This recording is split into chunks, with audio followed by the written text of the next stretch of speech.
Now the Lord was gracious to Sarah as he had said, and the Lord did for Sarah what he had promised. Sarah became pregnant and bore a son unto Abraham in his old age, at the very time God had promised him. Abraham gave the name Isaac to the son Sarah bore him. When his son Isaac was 8 days old, Abraham circumcised him, as God commanded him.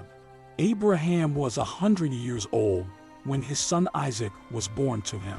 Sarah said, God has brought me laughter, and everyone who hears about this will laugh with me.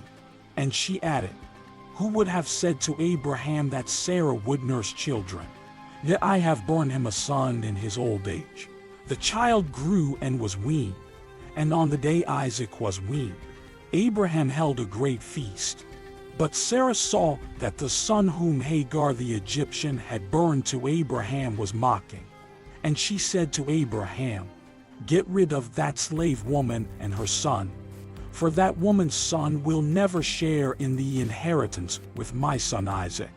The matter distressed Abraham greatly because it concerned his son. But God said to him, do not be so distressed about the boy and your slave woman. Listen to whatever Sarah tells you, because it is through Isaac that your offspring will be reckoned.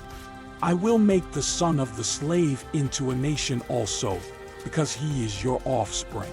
Early the next morning, Abraham took some food and a skin of water and gave them to Hagar. He set them on her shoulders and then sent her off with the boy. She went on her way and wandered in the desert of Beersheba. When the water in the skin was gone, she put the boy under one of the bushes.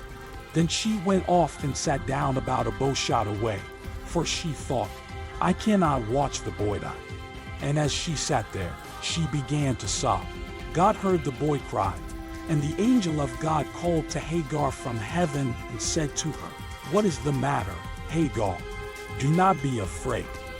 God has heard the boy crying as he lies there. Lift the boy up and take him by the hand, for I will make him into a great nation. Then God opened her eyes, and she saw a well of water. So she went and filled the skin with water and gave the boy a drink. God was with the boy as he grew up. He lived in the desert and became an archer. While he was living in the desert of Paran, his mother got a wife for him from Egypt. At that time Abimelech and Phicol, the commander of his forces, said to Abraham, God is with you in everything you do. Now swear to me here before God that you will not deal falsely with me or my children or my descendants. Show to me and the country where you now reside as a foreigner the same kindness I have shown to you. Abraham said, I swear it. Then Abraham complained to Abimelech about a well of water that Abimelech's servants had seized. But Abimelech said, I don't know who has done this. You did not tell me, and I heard about it only today. So Abraham brought sheep and cattle and gave them to Abimelech, and the two men made a treaty. Abraham set apart 7 ewe lambs from the flock, and Abimelech asked Abraham, what is the meaning of these 7 ewe lambs you have set apart by themselves? He replied, accept these 7 lambs from my hand as a witness that I dug this well. So that place was called Beersheba because the 2 men swore an oath there.